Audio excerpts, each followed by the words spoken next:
dérange les Congolais aujourd'hui? Non, mais je crois qu'on ne peut pas rater cette occasion. Pas nécessairement besoin de changer notre façon de communiquer, mais de porter les messages forts et entrer à cette guerre que connaît notre pays 30 ans durant. Vous comprenez?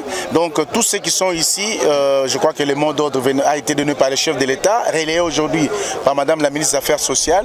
Tous les communicateurs ont conscience de la situation qui prévaut à l'est de notre pays.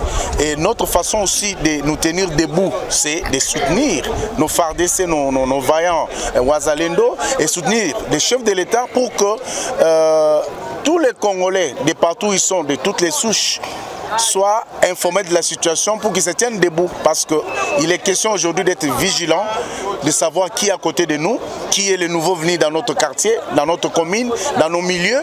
Parce que l'ennemi est là parmi nous, l'ennemi nous a distraits pendant longtemps.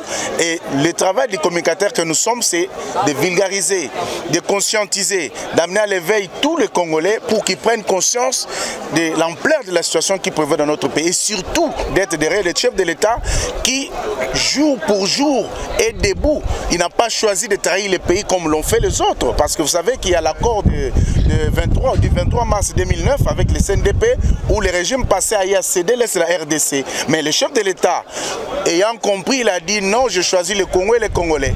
D'où l'importance de cette guerre. Et nous, les communicateurs, par ma voix aujourd'hui, nous sommes derrière. Ils peuvent compter avec tous les communicateurs.